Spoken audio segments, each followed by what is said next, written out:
Hi, I'm Allie Weber. I'm a postdoc at the University of Washington, and today I'm going to tell you about my work with Tom Daniel and Bing Brunton, studying how structural properties of the wing interact with neural encoding properties to impact sensory encoding. All animal locomotion relies on a close coupling between sensory and motor systems and requires sensory feedback to be stable. And this is particularly true in insect flight that requires sensory feedback on incredibly fast timescales. There's lots of evidence that points to the wings as playing an important role in providing this feedback. And so while we most commonly think of wings as actuators, they're also acting as sensors.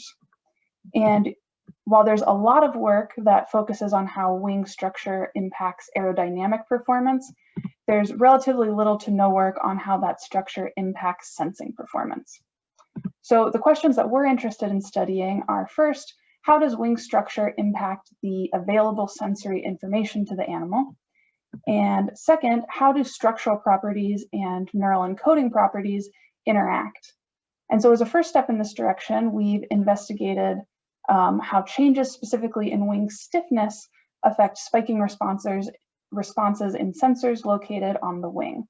So we're using models of neural encoded wing strain to understand which kinds of information can be read out from a small population of sensors located along the wing, and where those sensors ought to be placed to most effectively encode that information. We begin with a model of a flapping wing, and this is an Euler-Lagrange model in which the wing is represented as a simple rectangular plate, and it's the approximate size of the wings of a hawk moth. And this model allows us to simulate strain over time over the entire surface of the wing under two different conditions. One, where the wing is undergoing only flapping, and two, where the wing is flapping while the body is also rotating. And our goal will be to distinguish between these two cases based on the responses of sensors located on the wing. This strain is then encoded in neural-inspired sensors, and this includes a temporal feature of strain to which the sensors are sensitive, and a nonlinear function that characterizes how sensitive they are to that particular feature. And these properties convert the strain over time into a probability of firing and action potential over time. We then probabilistically generate spikes from that probability of firing, such that even identical probability of firing over the course of a wing beat can lead to different spike times from wing beat to wing beat. And we'll try to detect rotation based on the time to first spike within each wing beat. So this process gives us spike times at every location on the wing for each wing beat. And we then use these spike times to find the best locations on the wing for a fixed budget of 10 sensors.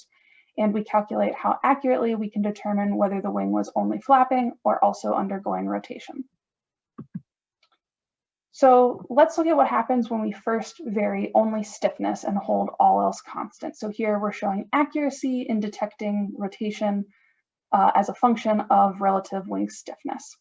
And we might have naively thought that there would just be a single peak in this accuracy that would fall off as a function of stiffness, but the wing has resonance and resonant frequency changes with stiffness.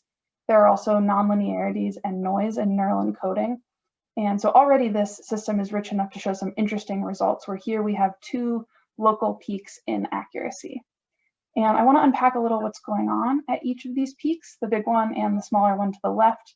So we'll look at responses conveyed by the single best sensor in each case, though the picture is similar for all 10 sensors that are used for classification. So let's start by looking at this peak, the highest peak in accuracy near 100%. And so here we'll be looking at a sensor located at the wing corner. This is the absolute best sensor pictured on the wing, where the dark line here is the fixed edge of the wing. So this is the distal wing edge where the sensor is located.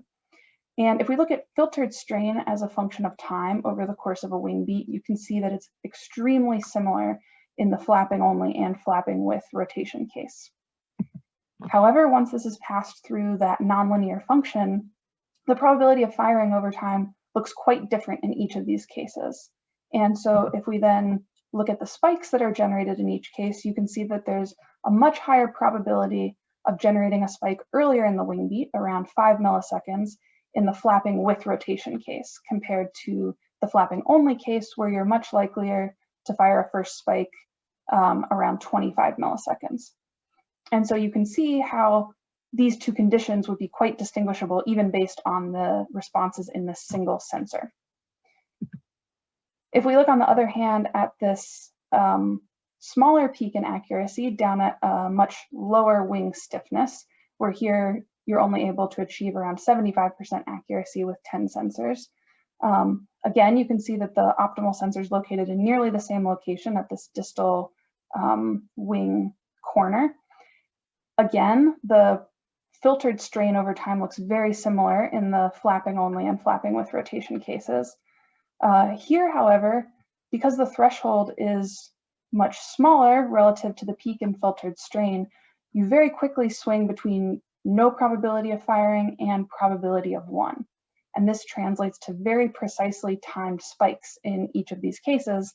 However, very little difference in the average time of firing between the two conditions.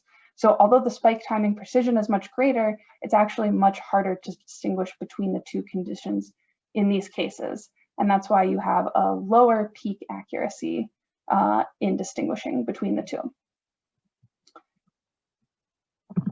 So now let's look at what happens when we vary neural threshold as well as the wing stiffness. So I've highlighted here, this is the same as the plot we were just looking at, just displayed a little differently. So now color indicates accuracy. So here you can see there's a small peak around 75% accuracy. Here's our high peak and falls off down to chance accuracy with increasing wing stiffness. And this was for a particular neural threshold. And if we look at this full space of neural threshold versus stiffness, it appears that there's some interesting structure here. And in fact, if we look at some select locations, we can see that there are groups of locations in this neural threshold wing stiffness space where the optimal sensors are clustered at the corners of the wing tip. Whereas there is a different set of locations where optimal sensors are clustered at the wing base. And so we see that both the accuracy and the optimal sensor locations are really complex functions of both neural threshold and wing stiffness. So looking at both of these together produces a complex picture of how sensing needs depend on the structure of the wing. So we were also interested to know how robust these results are to different perturbations. Here we see some cases where it's best to have sensors at the base, some where it's best at the tip, but is one of these sets of sensor locations more robust? So maybe we shouldn't care so much about optimal sensor locations if they're particularly sensitive to perturbations like sensor loss. So we investigated that by randomly dropping out sensors from our 10 optimally chosen.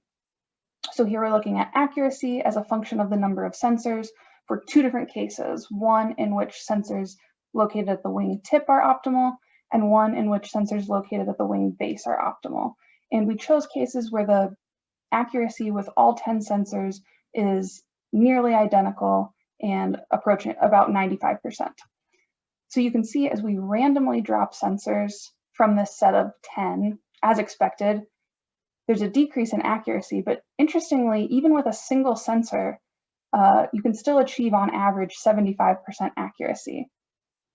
Also interestingly, there's no particular difference between the conditions where sensors at the base versus sensors at the tip are optimal. So these, in other words, they seem to be equally robust to this random sensor dropout. In the last couple of minutes, I just want to mention some ongoing work that we currently have underway. I really want to highlight a talk by Aman Mamo in the insect wing structure function session, where we're working on developing more biologically realistic models of wings to investigate the impacts of structure on sensing. And we're also interested in understanding placement strategies when there are multiple sensor types, as there are on insect wings. Today I've shown you our work investigating sensing strategies in a simulated wing with spiking sensors. And I showed you that nonlinear encoding and wing stiffness jointly determine both accuracy and optimal sensor placement. And this points to the potential importance of these properties evolving together to effectively sense behaviorally relevant movements. Ultimately, sensing needs have to be balanced with needs for actuation for an animal to move effectively through its environment. And our longer term goals include trying to understand how these needs might interact. For example, are properties that are favorable for actuation also favorable for sensing? And if not, how might these needs be balanced? So ultimately, we hope to bring these two lines of work together to get a more complete picture of why the wing structure has evolved in the way that it has. I also want to mention that there will be a preprint of this work on bioRxiv that will have more details and some additional analyses that I didn't have time to talk about today. I'm also more than happy to answer questions by email. Feel free to reach out to me at my email here on the slide. And thank you for watching.